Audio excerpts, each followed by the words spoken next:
Assalamualaikum warahmatullahi wabarakatuh. Kembali lagi di pelajaran pemrograman dasar. Hari ini kita masuk di bab 2 mengenai struktur bahasa dan kode program dengan tipe data. Sebelum kita masuk ke materinya, Ibu ingatkan untuk kalian pada saat menonton video ini, tulis dulu pada kolom komentar nama serta kehadiran kalian, karena itu sangat membantu Ibu untuk mengetahui bahwa kalian sudah menonton dan mempelajari video ini dengan benar. Oke, kita langsung aja yuk masuk ke materinya.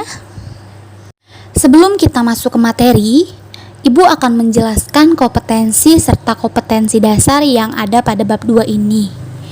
Di bagian 3 pada kompetensi inti ada memahami, menerapkan, menganalisis, dan mengevaluasi tentang pengetahuan faktual, konseptual, operasional dasar, dan metakognitif sesuai dengan bidang dan lingkup kerja multimedia.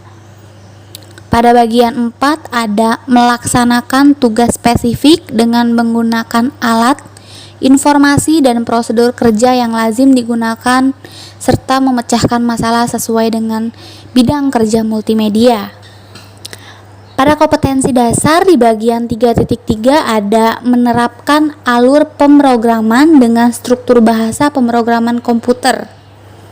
Di bagian 4.3 ada menulis kode pemrograman sesuai dengan aturan dan sintaks bahasa pemrograman.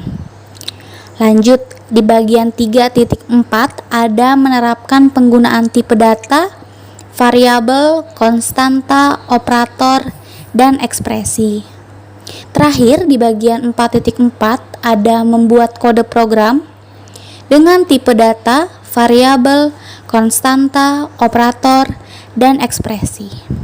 Oke, jadi ada 2 kompetensi dasar yang akan kita pelajari di bagian bab 2 ini. A. Struktur bahasa pemrograman komputer. Komputer identik dengan sebuah mesin yang hanya mengikuti instruksi yang diberikan padanya dan dirancang untuk mengerjakan pekerjaan yang sesuai program-program yang diberikan. Sedangkan programmer yaitu orang yang memiliki kemampuan membuat piranti lunak atau perangkat lunak yang bisa disebut juga dengan software yang digunakan untuk menginstruksikan perintah-perintah yang ada pada komputer sesuai dengan yang diinginkan. Oke, jadi di sini perbedaannya yaitu komputer adalah suatu alat yang diperintahkan oleh manusia, sedangkan programmer adalah orang itu sendiri atau manusia itu sendiri yang memberikan perintah atau instruksi kepada komputer untuk menjalankan perintah-perintah yang diinginkan oleh seorang programmer tadi. Di bagian 1 ada struktur bahasa pemrograman guna membuat sebuah program.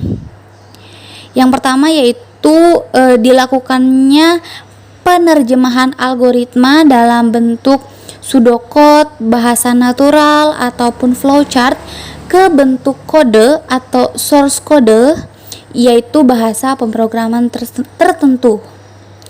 Setiap bahasa pemrograman memiliki aturan dan tata cara penulisan kata, ekspresi, maupun pernyataan yang disebut dengan sintaks. Sebelumnya kan kalian sudah mempelajari bagaimana cara kerjanya flowchart, kemudian pseudocode, kemudian bahasa natural. Nah, bahasa-bahasa tersebut tadi akan diubah ke kode yang lebih mudah dimengerti oleh komputer.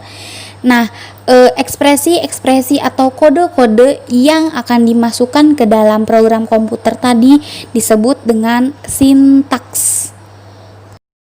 Bahasa-bahasa pemrograman tadi terbagi menjadi 4 bagian, yaitu bahasa tingkat tinggi, bahasa tingkat menengah, bahasa tingkat rendah, dan bahasa mesin. Oke, akan Ibu jelaskan satu-satu dari keempat bahasa pemrograman tadi. Yang pertama ada bahasa tingkat tinggi.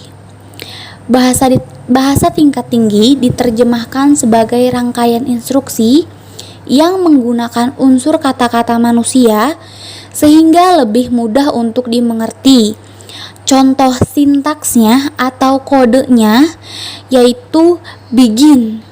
Begin berarti kalau dalam bahasa Inggris yang berarti mulai. Kalau end dalam bahasa Inggris berarti berhenti atau stop. Kemudian ada if. If itu biasanya untuk menyatakan suatu keadaan.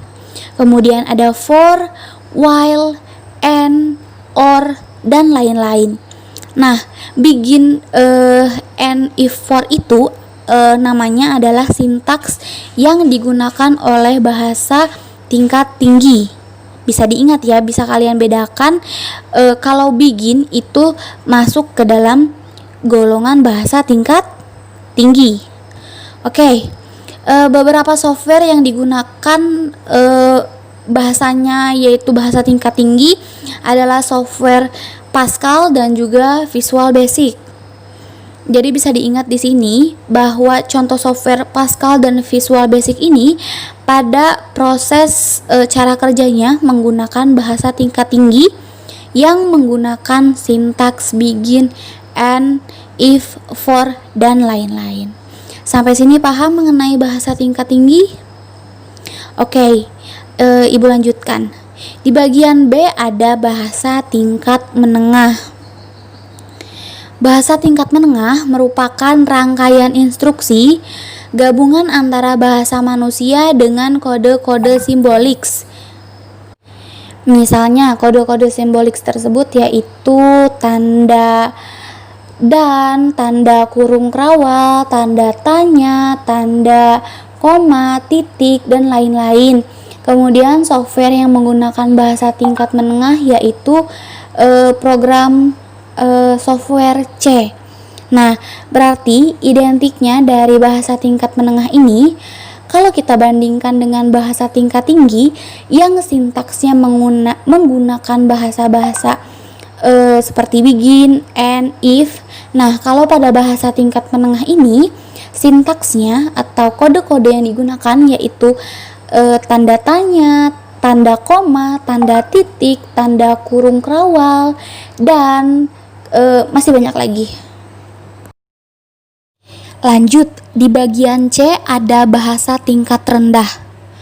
Bahasa tingkat rendah merupakan rangkaian instruksi yang menggunakan kode-kode singkat atau kode-kode mnemonik yang menggunakan contoh-contohnya seperti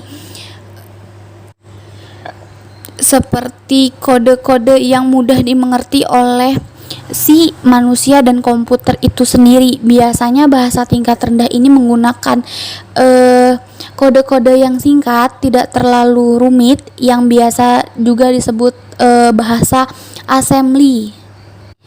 Di bagian D ada bahasa mesin. Bahasa mesin diterjemahkan sebagai suatu rangkaian instruksi yang terdiri dari kode-kode biner. Nah, kode-kode biner ini biasanya identik hanya dengan angka 0 dan 1. Jadi penggunaannya itu hanya menggunakan angka 0 dan 1. Harus diingat ya, kalau menggunakan bahasa mesin yaitu pasti kodenya menggunakan kode biner yang terdiri dari angka 0 dan 1. Bahasa ini menempati tingkatan yang paling rendah karena bahasa ini bisa langsung dieksekusi oleh prosesor, sehingga bahasa mesin seringkali digunakan untuk kompilasi oleh kompiler. Nah, itu tadi beberapa pengertian mengenai bahasa-bahasa yang digunakan oleh program komputer. Sampai sini kalian paham perbedaan dari bahasa tingkat tinggi, menengah, tingkat rendah, serta bahasa mesin? Kemudian pada bagian 2 ada framework atau pengembang program. Profesor Niklaus Wirth membuat bahasa Pascal sebagai alat bantu dalam mengerjakan konsep pemrograman komputer kepada mahasiswanya. Pascal membutuhkan sebuah compiler atau tools pengembang yang berfungsi untuk menerjemahkan bahasa mesin ke dalam bahasa yang dimengerti oleh komputer. Diingat lagi, bahasa mesin tadi menggunakan biner, yaitu kodenya 0 dan 1, yang diubah lagi ke dalam bahasa yang mudah dimengerti oleh komputer. Beberapa compile Pascal diantaranya yaitu JNU Pascal, Free Pascal, Dev Pascal, Turbo Pascal, dan Delphi. Dari segi keunggulan, Free Pascal lah yang paling cocok digunakan untuk berbagai platform sistem operasi yang diantaranya yaitu ada DOS, Linux, Windows, FreeBSD, Palmos, dan lain-lain. Free Pascal juga bisa digunakan sebagai editor sehingga kita bisa membuat dan mengedit kode sekaligus mengkompilasi menjadi sebuah aplikasi. Nah, itu tadi singkat cerita mengenai Pascal dan jenis-jenis lainnya. Di pelajaran selanjutnya di minggu depan, Ibu akan lebih jelas membahas mengenai Free Pascal, salah satu aplikasi pembuat program yang mudah digunakan. Dan kita juga akan mempelajari bagaimana cara mendownload serta menginstal aplikasi Free Pascal pada laptop atau PC kalian. Sampai sini jelas apa yang Ibu jelaskan hari ini mengenai struktur bahasa struktur bahasa pemrograman untuk membuat sebuah program. Apabila masih ada yang kurang jelas, kalian bisa chat personal di WA Ibu. Mungkin itu dulu yang dapat Ibu sampaikan. Salah dan hilafnya mohon maaf.